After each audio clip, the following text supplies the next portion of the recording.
Buenos días, bienvenidos al canal Aprendemos de Todo. En este video vamos a ver la teoría pedagógica de Anton Semyonovich Makarenko.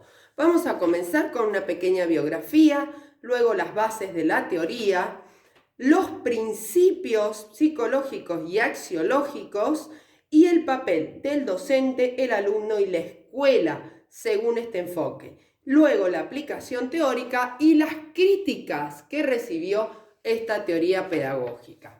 Bien, comenzamos con una pequeña biografía de Makarenko. Primero, nace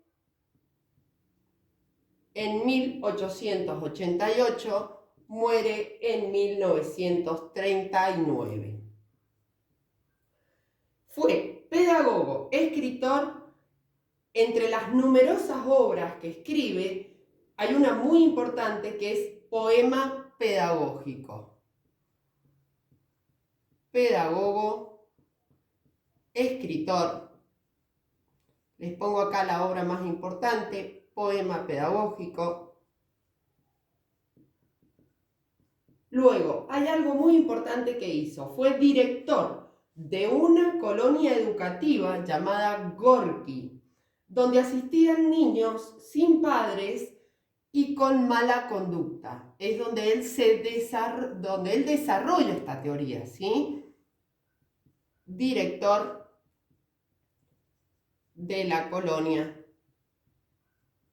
Gorki. Es muy interesante si quieren ver la historia. Bien, fue uno de los padres de la pedagogía activa.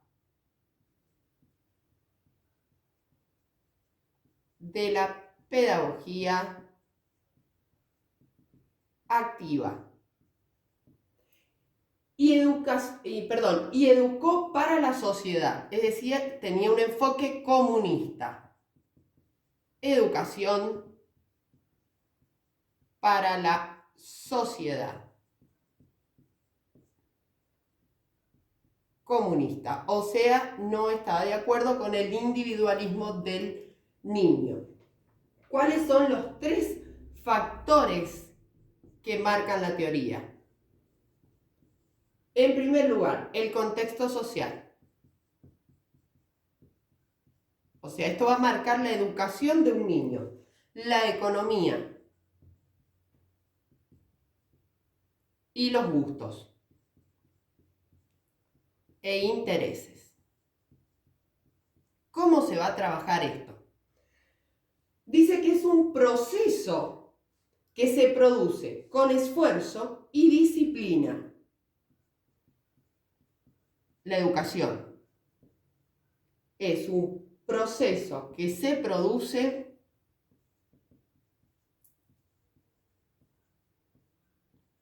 con esfuerzo y disciplina,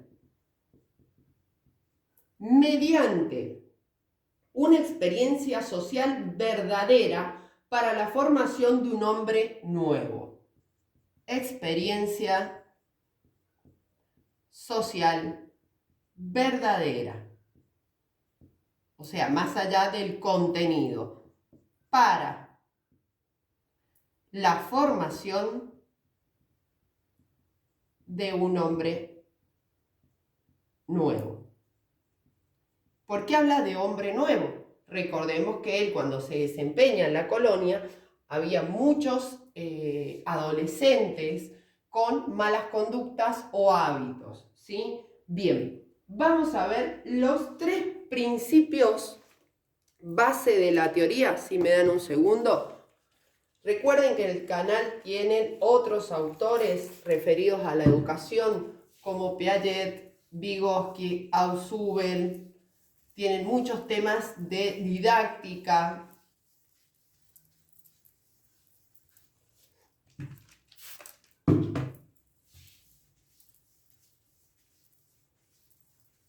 Y si quieren contactarnos, pueden hacerlo a través de TikTok o Instagram, como Aprendemos de Todo. Bien, bases de la teoría. Dice, Principio educativo comunista o socialista. Educativo. Comunista o socialista. O sea, yo me educo, aprendo para el bien social, para el bien común. Parte del cuestionamiento de la explotación capitalista, o sea, no está de acuerdo con la explotación. Parte del cuestionamiento de la explotación capitalista. Y la última, unión entre el trabajo intelectual y manual, es decir, siempre unir la teoría con la práctica, el hacer. Unión entre el trabajo intelectual y manual, es decir, teoría y práctica. Tenían muchos talleres en la colonia para que los niños aprendieran a realizar diferentes trabajos. Por ejemplo, esto cómo lo vemos hoy en la realidad. Hay muchas carreras que tienen la materia práctica, ¿sí? Es decir, que ya van al campo laboral desde primer año. Por ejemplo, todo lo que son los profesorados acá en mi país. De esta manera, lo que estamos haciendo es unir esta teoría con la práctica, con lo que se va a hacer el día de mañana. Su pedagogía se orienta a los alumnos para ser capaces, activos y constructivos en el comunismo.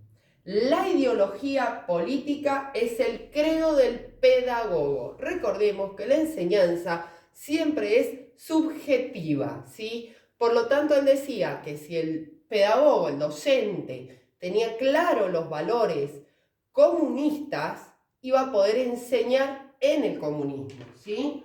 Bien, los principios en que se basa la teoría. Primero, psicológicos. ¿A qué se refiere? Dice que el joven no es ni malo ni bueno. La escuela da la formación al joven. La escuela da la formación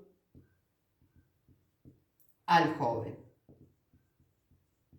Y luego tiene principios axiológicos, o sea, como reglas, como leyes.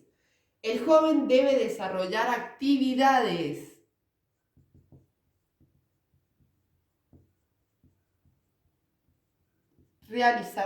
Desarrollar. Porque dice actividades, pero en realidad son como habilidades. Debe desarrollar actividades como, fíjense acá, la disciplina, el autocontrol, la puntualidad, la disciplina, la puntualidad, el autocontrol, orientación, subordinación,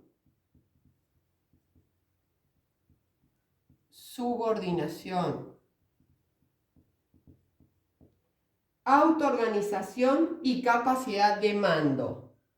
Autoorganización y capacidad de mando. Bien, perfecto. Ahora vamos a continuar con el papel del docente, del alumno y de la escuela que él creía que debía ser, ¿sí? O mejor dicho, que su teoría expone. Recuerden que si tienen algún tema que necesiten, pueden dejarlo en los comentarios, o si nos quieren contactar, pueden hacerlo a través de nuestro mail aprendemosdetodo123@gmail.com. Bien, dijimos, el papel. ¿Qué debía hacer el docente? No era el centro de atención. ¿Por qué dice no era el centro de atención? Recordemos que lo que sería la escuela tradicional o el paradigma de escuela tradicional decía que el docente era el que tenía todo el saber, ¿sí? Era un...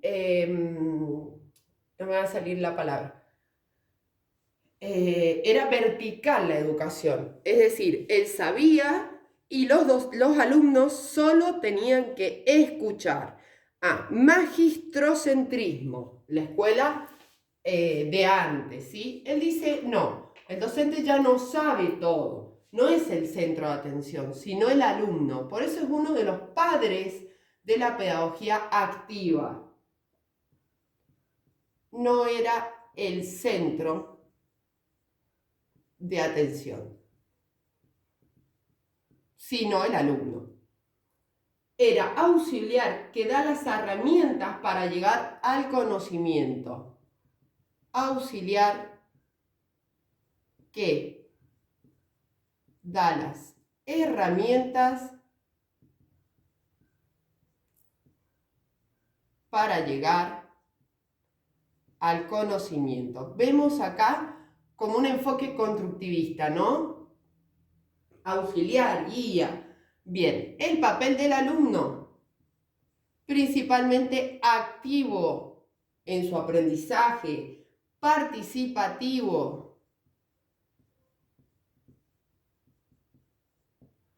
siempre dentro del enfoque comunista, es decir, para el bien común. ¿Y cuál es el papel de la escuela? ¿Qué es lo que le toca a la escuela? No estaba a favor del individualismo orientada al bien común,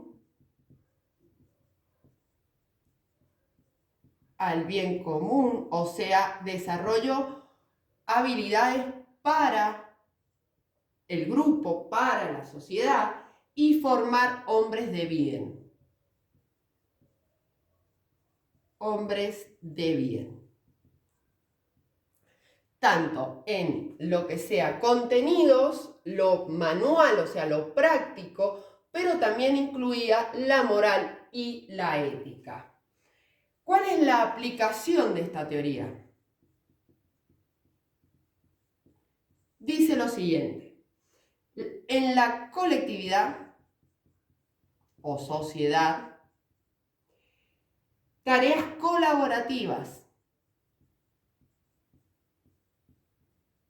Y acá vemos rezagos de esta teoría en el día de hoy, lo que son las actividades colaborativas o los proyectos colaborativos.